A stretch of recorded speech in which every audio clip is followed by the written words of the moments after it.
नमस्कार सर्वांचं स्वागत आहे पालिका प्रशासनच्या थेट संवादमध्ये. आपल्या सर्वांना माहिती आहे नवी मुंबई महानगरपालिकाच्या निवडणुका ज्या आहेत त्या जाहीर झालेल्या आहेत आणि आता सध्या प्रोसेस सुरू आहे, प्रक्रिया सुरू आहे. आणि याच्यामध्येच नवी मुंबई महानगरपालिकेने एक जनजागृती सुरू केली आहे मतदारांच्या प्रती, की त्यांनी मतदान करावे म्हणून. तर मी तुम्हाला दाखवू इच्छितो, की महानगरपालिकेने त्यांच्या Facebook पेजवर एक पोस्ट केली होती. कॅमेरामॅनला थोडं सांगेल दाखवायला, की 15 जानेवारीला मतदान आहे आणि तुम्ही मतदान करा. परंतु याच पोस्टच्या चॅटमध्ये एक आम्हाला पोस्ट दिसली श्रीराम घाटे यांचे जे ज्येष्ठ समाजसेवक सुद्धा आहेत आणि त्या पोस्टमध्ये लिहिलं होतं, की बेलापूर सेक्टर 15 येथील अनधिकृत लॉजिंग व स्पा यांच्या अनेक तक्रारी करून सुद्धा सिडकोच्या लीज डीडचं उल्लंघन झाल्याचं लेखी निवेदन देऊन सुद्धा काहीही कारवाई न केल्याच्या निषेधार्थ मी म्हणजे श्रीराम घाटे माझा मतदानाचा अधिकार कायद्याच्या चौकटीत राहून लोकशाही पद्धतीने नाकारला आहे व तशा आशयाचे पत्र माननीय मुख्यमंत्री महोदय जे देवेंद्र फडणवीस आहे आत्ताचे आणि माननीय राज्य निवडणूक आयुक्त जे वाघमारे आहेत, प्रदीप वाघमारे, जे आपल्या इकडे प्रदीप वाघमारे म्हणून जे आहेत, जे आपल्याकडे इथे आयुक्त सुद्धा होऊन गेले आहेत आपल्या नवी मुंबई महानगरपालिकेमध्ये. तर ते व माननीय आयुक्त तथा प्रशासक नवी मुंबई जे आपले डॉक्टर कैलास शिंदे आहेत, त्यांना महानगरपालिकेनं 16 डिसेंबर रोजी त्यांनी दिली आहे. असं आणि याची कृपया नोंद घ्यावी व कायद्याचे पालन करून तात्काळ गंभीर दखल घेऊन उचित कारवाई करावी ही विनंती. म्हणजे त्यांनी एक तक्रार केल्या खूप वारंवार असं वाटतंय आणि त्याच्यामुळे त्यांना न्याय भेटला नाही आणि त्या तक्रार काय होत्या, एक्झॅक्टली त्यांना तक्रार का कराव्या लागल्या, त्यांना काय एक्झॅक्टली त्याच्यातून प्रशासनाकडून काय त्यांना रिप्लाय भेटला, प्रतिक्रिया भेटला आणि या सर्व गोष्टीमुळे त्यांनी जो भारतीय राज्यघटनेने आपल्या संविधानाने जो मतदानाचा अधिकार दिलेला आहे तो चक्क त्यांनी नाकारलेला आहे. आणि हे सर्व जाणून घेण्यासाठी आता आपल्यासोबत श्रीरामजी घाटे आहेत. सर, मला सांगा प्रथमतः तर ही पोस्ट मी पाहिली आपली, याच्यानंतर मी आपल्याला कॉन्टॅक्ट केला. पहिली गोष्ट की खूपच निंदनीय आहे पहिली गोष्ट ही, की म्हणजे त्रासदायक ठरणारी गोष्ट, की तुमच्यासारखा एक ज्येष्ठ समाजसेवक, समाजासाठी झटणारा व्यक्तिमत्व आज मतदानापासून स्वतःला वंचित ठेवण्याचा प्रयत्न करतोय. एक्झॅक्टली याची सुरुवात कुठून झाली? हा जो निर्णय मी घेतलेला आहे, तो मनावर प्रचंड दडपण आल्यामुळे उद्विग्न मनस्थितीत व व्यथित होऊन हा निर्णय मला शेवटी नाईलाजाने घ्यावा लागला. आपण जसं म्हणतो, ताली कप्तान को तो गाली कप्तान को. ह्या सगळ्या गोष्टीचं मी फक्त वरिष्ठांच्याच बद्दल मी बोलीन. ह्या महेश ही जी बिल्डिंग आहे ह्याच्यात व्यावसायिक गाळ्या आहेत. 175 गाळ्या आहेत. बरं सर सेक्टर सांगा आणि एक्झॅक्टली लोकेशन हे काय sir? Mahesh building plot number 37 sector 15 Belapur. की ह्याला पॉप्युलरली बँकॉक किंवा मिनी पटाया म्हणून म्हटलं जातं. इथे ह्याच बिल्डिंगमध्ये सगळे व्यावसायिक गाळे आहेत. सिडकोनी त्यांच्या लीज डीडमध्ये व्यावसायिक गाळ्यांना कशासाठी, कुठल्या उद्देशासाठी द्यायचं हे सगळं लिहिलेलं आहे. ह्या बिल्डिंगमध्ये तळमजल्याला ऑर्केस्ट्रा बार आहे. आपण ज्याला डान्स बार म्हणू शकत नाही, कारण डान्स बारला परमिशन नाहीये, पण ऑर्केस्ट्रा बार आहे. तिथे 4 वाजेपर्यंत कमीत कमी 100 ते 150 मुली असतात. संध्याकाळी का पहाटे? पहाटे 4 वाजेपर्यंत. ओके. संध्याकाळी 7 वाजता जे चालू होतो धिंगाणा, माझ्यासारखा एक ज्येष्ठ नागरिक आहे, की ज्या लज्जास्पद वागणूक बघून मी 3-3:30 वाजता मला निघून जावं लागतं. आजूबाजूला जर का बघितलं सगळीकडे इथे लेडीज बार आहेत. त्या विषयात मला जायचं नाहीये. फर्स्ट फ्लोअर ऑनवर्ड्स सगळ्या मजल्यावर सिडकोच्या लीडमध्ये क्लिअरली लिहिलेले की हे फक्त ऑफिस प्रिमाइसेस साठीच आहे. असं असताना सुद्धा अगदी फार मोजकी ऑफिसेस असतील, त्याच्यात 10 ऍडव्होकेट्स आहेत आणि आपल्या केसेस या बिल्डिंग मधले नामवंत ऍडव्होकेट श्री बिराजदार व ऍडव्होकेट श्री महाजनी हे ऑलरेडी लढत आहेत. मी या बिल्डिंगची सोसायटी स्थापन करण्यासाठी मोफा कायद्याअंतर्गत प्रत्येक सभासदाला घेऊन पोलीस स्टेशनमध्ये गेलो, प्रत्येकाचं स्टेटमेंट दिलं की मोफा अंतर्गत बिल्डरवर FIR दाखल करा. पॅरलली मी जॉईंट रजिस्ट्रारकडे सोसायटी स्थापन करण्यासाठी अर्ज केला होता 2014ला. माझी फाईल गहाळ झाली. या सरकारी फाईली गहाळ होणं हे सर्वश्रुत आहे. मी पुण्याला गेलो, सहकार आयुक्तांना भेटलो, मंत्रालयात अनेकदा गेलो. एवढं सगळं होऊन 10 वर्षाच्या नंतर निकाल दिला की तुमची फाईल नाकारण्यात येत आहे. मी आमच्या ऍडव्होकेटना दाखवलं, त्यावेळेला ऍडव्होकेटचे शब्द, हे माझे शब्द नाहीयेत, की this order is not non speaking and without applying the mind this order is issued. मी आपले माननीय राज्यमंत्री पंकज भोयर साहेबांना भाजप कार्यालयात त्यांच्या लोकदरबारमध्ये जाऊन भेटलो. त्यांनी तात्काळ त्यांची गंभीरतेने दखल घेतली आणि स्वतः लिहून दिलं त्यांनी जॉईंट रजिस्ट्रारला. कॅमेरामॅनला सर. जॉईंट रजिस्ट्रारला त्यांनी स्वतः लिहून दिलं की ह्याची तात्काळ दखल घ्यावी आणि उचित कारवाई करावी.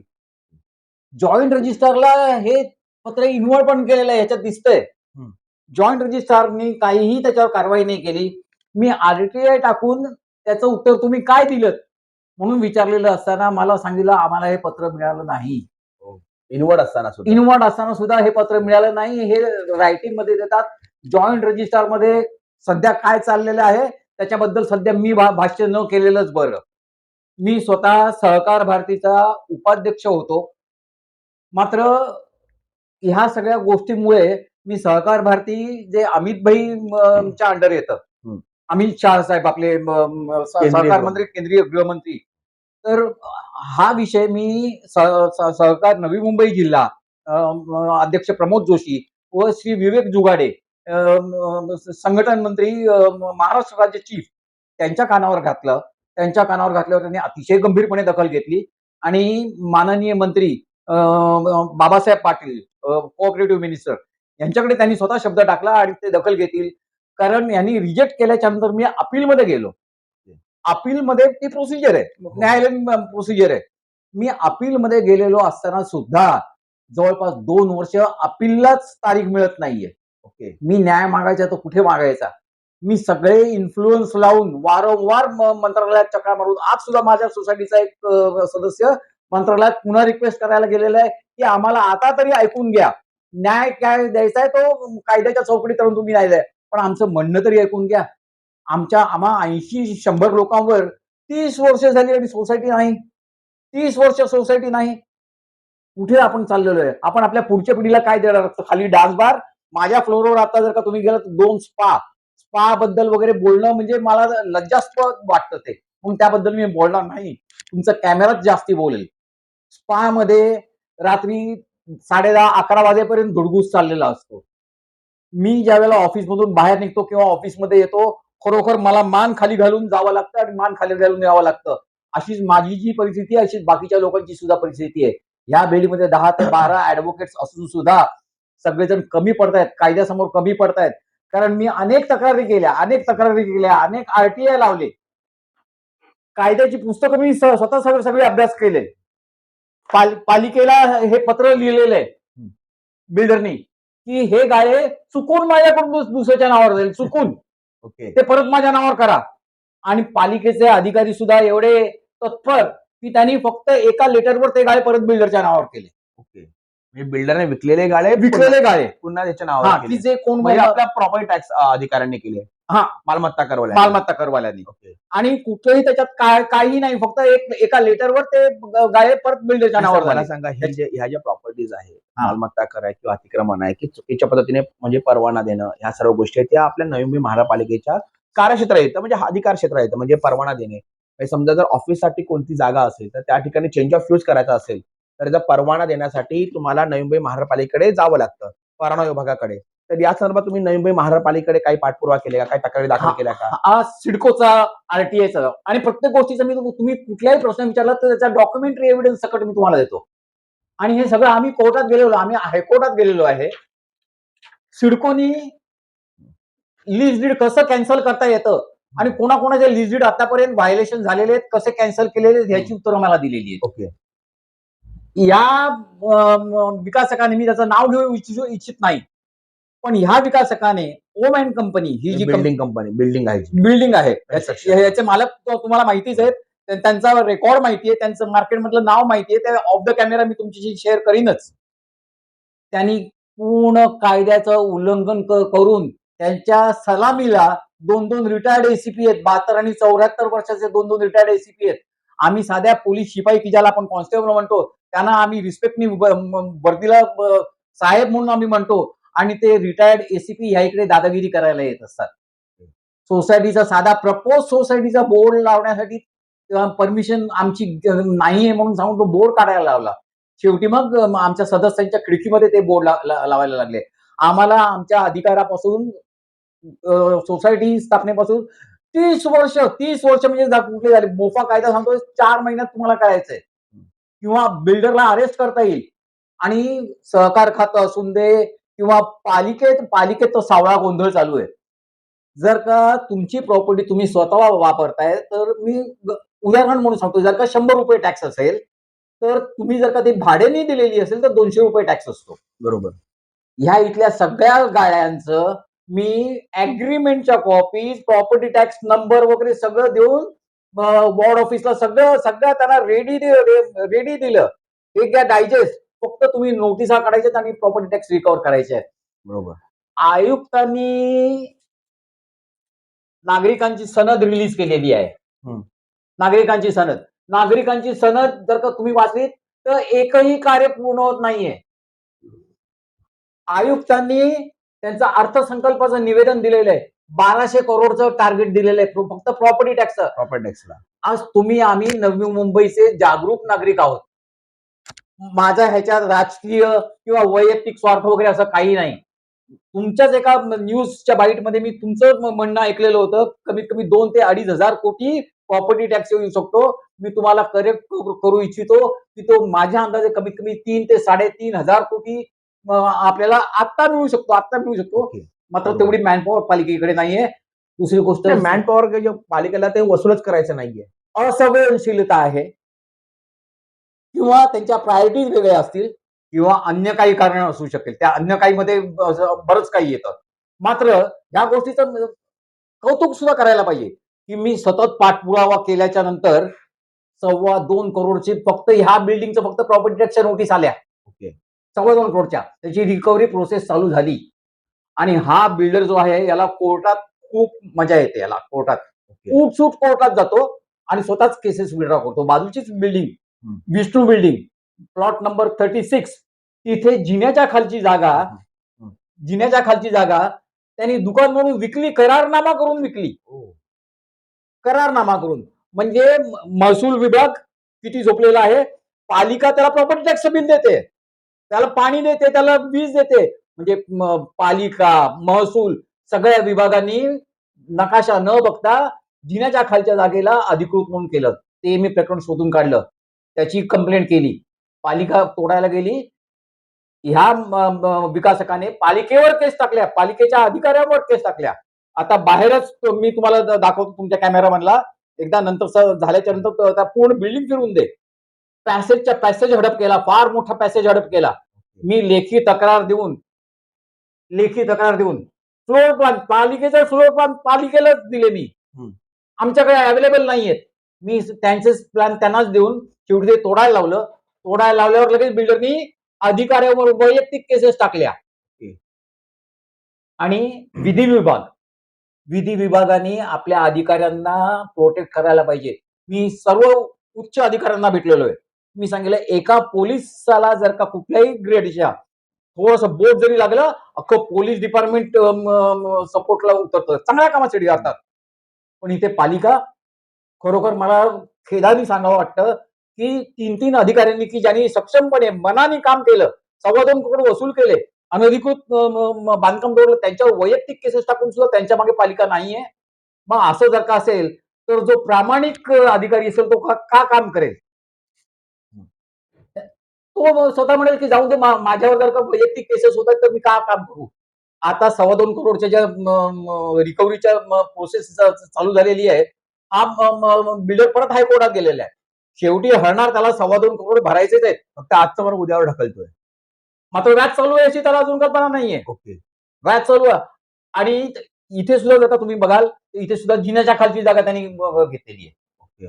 आणि त्याचं हे मला सांगा, एवढ्या मोठ्या प्रमाणात अतिक्रमण चालू आहे तुमच्या सोसायटीमध्ये. तुम्ही महानगरपालिकेच्या अतिक्रमण विभागाकडे नक्की तक्रार केली असेल, परवाना विभागाकडे तक्रार केली असेल, त्याच्यानंतर तुमच्या प्रॉपर्टी टॅक्स डिपार्टमेंटकडे तक्रार केली असेल.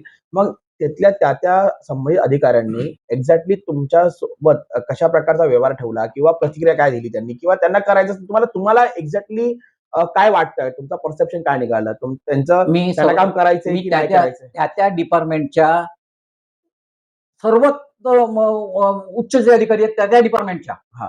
कनिष्ठ अधिकाऱ्यांना क्लिरिकल स्टाफ वगैरे सगळ्यांना मी पालिकेत गेल्यावर त्यांना एकच माहितीये की महेश बिल्डिंगचा विषय घेऊन आलेलो आहे. महेश बिल्डिंग ही एक सॅम्पल केस आपण ठरवूया. हेच सॅम्पल केस तुम्ही जे प्रॉपर्टी टॅक्स म्हणालात, ते जर का आपण अख्ख्या नवी मुंबईत जर का राबवलं तर 3,500 कोटी आणि त्याच्यासाठी मला शाल, श्रीफळ, सत्कार, गुळवळ हे मला काही नकोय. काही नकोय. की मी एक जागरूक नागरिक म्हणून माझं कर्तव्य आहे. आज तुम्ही सुद्धा तत्परतेने दखल घेतलीत माझ्या पोस्टची. आलात. मला खरोखर तुमचं सुद्धा कौतुक वाटतं, की माझ्या आवाजापेक्षा तुमच्या आवाजात दम आहे. तुम्ही हा प्रश्न गंभीरतेने अधिकाऱ्यांना सुद्धा विचाराल, की ह्याचं उत्तर तुम्ही काय देणार? कर विभागाने अतिशय त्यांचं मी पुन्हा कौतुक करीन, की त्यांनी त्यांचं काम पूर्णपणे ह्या बिल्डिंगचं केलेलं आहे. आता पुढची माझी स्टेप पण तुम्हाला आताच सांगतो, तुमच्या माध्यमातून सगळ्यांना मी जागरूक करतो. के-स्टार हॉटेल. के-स्टार हॉटेल पण ह्याच विकासकाचं आहे. त्यांचे आपापसात भाऊ वगैरे जे काही असेल मला त्याच्यात खोलात जायचं नाहीये. ते त्यांचं आपापसातलं आहे. मात्र त्याचे मी डॉक्युमेंट सगळे काढतोय. त्याचे डॉक्युमेंट्स काढून मी कर विभागाला देतोय आणि कर विभागावर माझा पूर्ण विश्वास आहे.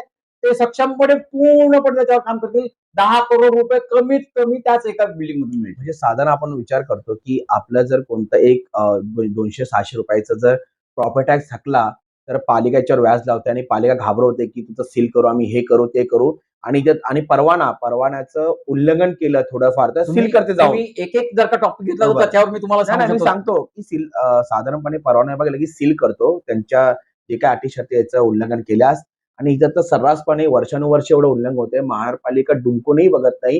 राजशासनाची नंतरची गोष्ट, सिडको नंतरची गोष्ट आहे. पण प्रथमतः father of this city is who is the खिडकी उघडली तर पालिकेचं आपल्याला महानगरपालिका आहे. नवी महानगरपालिकेने ते एवढ्या म्हणजे चुकीच्या पद्धतीने ते प्रोसेस करतात आहे आणि मग त्याच्यासाठी तुम्हाला स्वखर्चाने म्हणा किंवा सोसायटीच्या खर्चाने कोर्टात जावं लागतंय. हे सर्व तळतळात तुम्हाला करावं लागतं आणि या संदर्भामध्ये प्रचंड मनस्ताप होतोय आणि आयुक्त जे स्वतःला खूप मोठे प्रशासक, खूप मोठे आय-ए-एस ऑफिसर आहेत असं संबोधतात, ते याच्यामध्ये लक्ष घालायला तयार नाहीये. जेव्हा ते एका फोनवर किंवा एका पत्रावर ह्याच्यावर सर्व कारवाई एका दिवसामध्ये 24 तासामध्ये करू शकतात. मग ह्याच्यामध्ये काही आर्थिक लागेबांधे आहेत का या सर्व अधिकाऱ्यांचे असं तुम्हाला वाटतं का? नक्कीच वाटतं.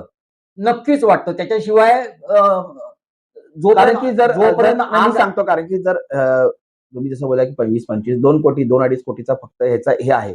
याचा एवढा म्हणजे थकबाकी आहे. तर थकबाकी एवढी फक्त एकाच बिल्डिंगची असलीच. दुसरी बिल्डिंग पण मी दुसरी बिल्डिंग ठीक आहे 10 कोटी आहे म्हणजे 10-15 कोटीचा. मग जर हे आजचं मरण त्या उद्यावर टाकायचं असेल, त्या संबंधित डेव्हलपरकडून वसूल करायचा असेल, तर नक्कीच त्यांचे काहीतरी आर्थिक लागेमध्ये असू शकतात का? म्हणजे त्या नक्कीच असू शकतात. मी आरोप करत नाहीये. मात्र सिंपल प्रिन्सिपल शंका आहे, डाऊट आहे. सिंपल प्रिन्सिपल सांगतो मी. जोपर्यंत आग लागत नाही तोपर्यंत धूर निघत नाही आणि जिथे धूर येतो तिथे आग लागलेली आहे. बरोबर. आणि महसूल विभाग मी महसूल विभागाला सुद्धा कळवलेलं आहे. आता महसूल विभाग नक्कीच जागा होईल. मी सर्व मंत्र्यांशी करस्पॉन्डन्स करतो आणि विथ डॉक्युमेंटरी एव्हिडन्स करतोय आणि ह्याच्यात माझा वैयक्तिक स्वार्थ काही नाहीये. ऑब्व्हियसली सर तुम्ही तर नवी महानगरपालिकेला महसूल कसा मिळवून देतात ते म्हणजे तुमचा तर ऍक्च्युअली सत्कार करायला पाहिजे की एवढा मोठा महसूल तुम्ही नवी मुंबई महानगरपालिकेला देतात आहे. आता कारण की तुमच्या माहितीसाठी सांगतो की नवी मुंबई महानगरपालिका ही एवढी शहाणी आहे की वर्षानुवर्ष कंत्राटी कामगार ठोक मानधनावर जे कामगार काम करतात, कंत्राटी कामगार आहे सफाई ह्याच्यामध्ये किंवा ठोक मानधनावर जे क्लेरिकल स्टाफ आहे त्यांना परमनंट का करत नाही कारण की यांच्याकडे महसूल म्हणजे पैसा नाहीये म्हणून सांगतात. तर हा पैसा सर्व असा खेळतोय, मार्केटमध्ये फिरतोय, जो हे लोकांना वसूल करायचा नाहीये आणि स्वतःचे खिसे भरायचे आहेत आणि या बिचाऱ्यांना वर्षानुवर्ष असं ठेवायचंय. त्याच्यामुळे मी हा विषय ह्या अनुषंगाने मी आता तुम्हाला पुन्हा पुष्टी देतो की मी वरिष्ठ अधिकाऱ्यांच्या नजरेस आणून दिलं की स्वच्छतेचं आपल्याला अनेकदा अवॉर्ड मिळालेले आहे. बरोबर. ताली कप्तान को तो गाली कप्तान को. मी पुन्हा सांगतोय. अवॉर्ड मिळाला अतिशय चांगलं आहे. आपल्या सगळ्या नवी मुंबईकरांच्या अभिमानाची गोष्ट आहे. मात्र त्या सफाईसाठी आयुक्त उतरत नाही. त्याच्यासाठी अतिरिक्त आयुक्त उतरत नाही. त्याच्यासाठी डेप्युटी कमिशनर उतरत नाही. त्याच्यासाठी आपले स्वच्छता दूत जे असतात तर ते दिवस रात्र अहोरात्र काम करत असतात. त्यांची परिस्थिती काय आहे? संत गाडगे महाराज हे आपल्यासाठी स्वच्छतेचे आदर्श आहेत.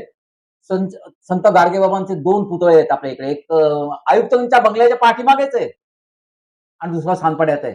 आतापर्यंत कुठल्याही आयुक्ताला संत गाडगे बाबांच्या चरणी लीन होऊन की तुमच्या आशीर्वादामुळे, तुमच्या मार्गदर्शनामुळे तुम्ही जे समाजात जागृती केली त्याच्यामुळे आम्हाला हे पारितोषिक मिळतात. ही करायची सद्बुद्धी सुचली नाही.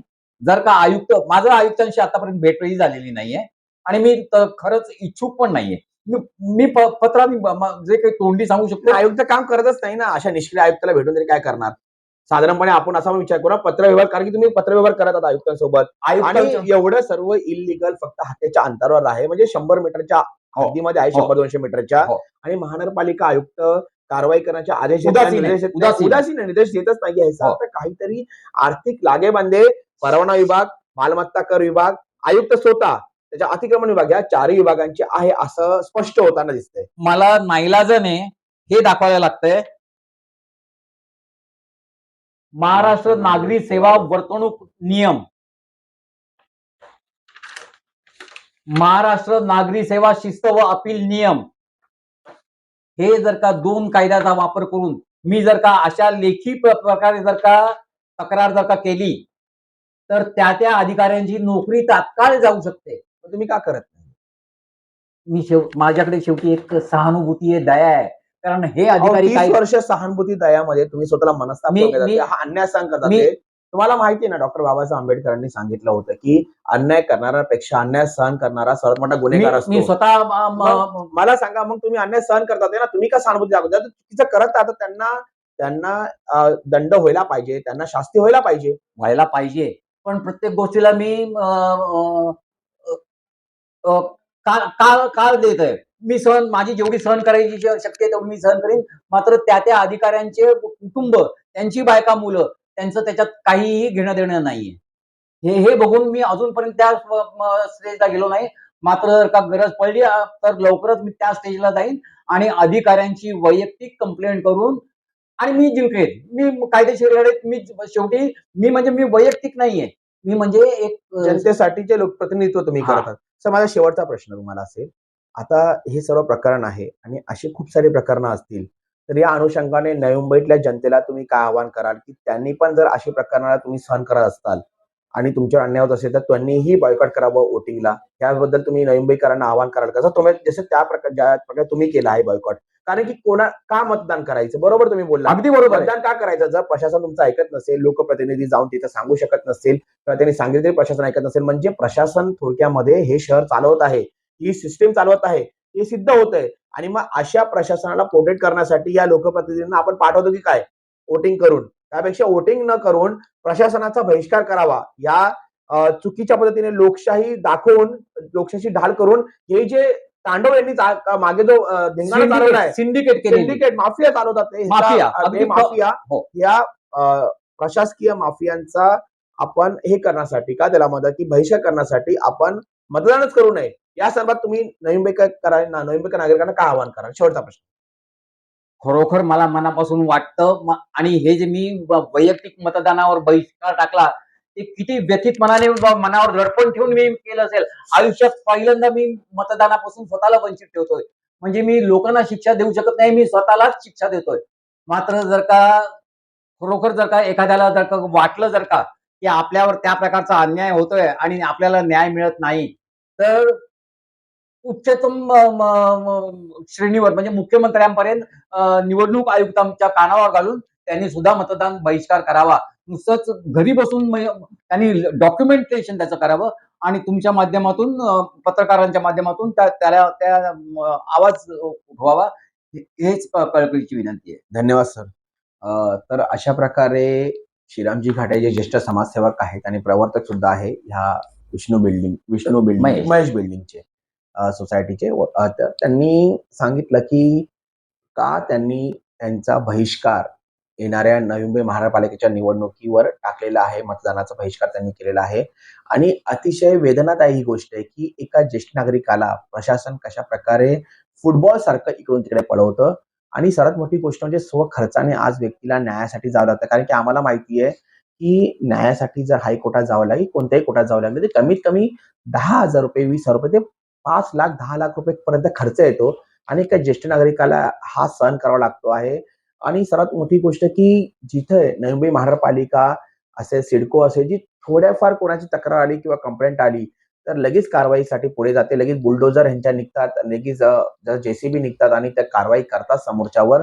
मात्र 30 वर्षापासून जेव्हा श्रीरामजी घाटे हे एवढे ताकदनिशी म्हणजे आपण बोलू शकतो, की एक एक इंटेलिजन्सी आपण बोलतो, की अभ्यासू पद्धतीने अभ्यासू ताकद लावून सुद्धा प्रशासनाबरोबर भांडत आहेत आणि तरीसुद्धा प्रशासन हे जो डेव्हलपर आहे या महेश बिल्डिंगचा किंवा एक जो मोठा असेल पैशाने मोठा असेल आणि त्याच्या विरोधात कारवाई करणं धजावता ही खूपच लज्जास्पद गोष्ट आहे आणि ह्या लज्जास्पद गोष्टीचा समोर आणण्यासाठी आणि त्यांनी थेट आज सोशल मीडियावर एक पोस्ट टाकली होती आणि त्या पोस्टच्या अनुषंगाने आपण त्यांची आज मुलाखत घेतली, थेट संवाद साधला त्यांच्यासोबत आणि माझंही नवमुंबईकरांना आव्हान असेल, जर असं जर प्रशासन असेल, अशी जर लोकशाही असेल, तर त्या लोकशाही नसलेली बरी, ती हुकुमशाही आलेली बरी. कारण की हुकुमशाहीमध्ये किमान न्याय तरी मिळतो. राजा एक असतो. राजा जाऊन तिथं काहीतरी न्याय समोरासमोर करताना न्याय देतो. पण अशी लोकशाही जर असेल, ज्याच्यामध्ये प्रशासन स्वतःचा खिसे भरण्यावर जर भर देत असेल, न्याय देत नसेल जनतेला, तर ही लोकशाही काय फायद्याची आणि अशा लोकशाहीचा नक्कीच मतदान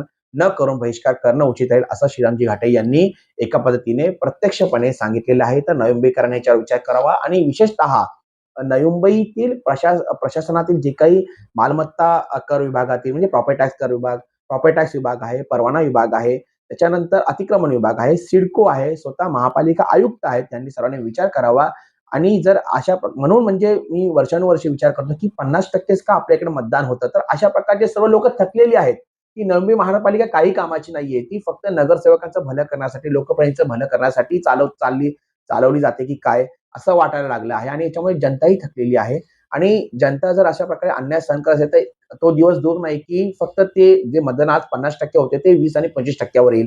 कारण की कधी ना कधी ही गोष्ट समोर येणार आणि अशा प्रकारे जर ज्येष्ठ समाजसेवक श्रीरामजी घाटे यांनी हा कळकळीने आणि खूप मनस्तापन स्वतःला करून हा मुद्दा मांडलेला आहे, तर नक्की ह्या थेट संवाद बघितल्यानंतर नागरिक जनता नवी मुंबईकर नक्की विचार करतील. मी तर म्हणतो महाराष्ट्र विचार करेल आणि मला वाटतं की येणाऱ्या निवडणुकीमध्ये मतदानावर बहिष्कार अशा प्रकारे खूप लोकं टाकतील, जर नवी मुंबई महानगरपालिकेचे प्रशासन किंवा लोकप्रतिनिधी यांनी स्वतःमध्ये सुधारणा केली नाही तर. धन्यवाद.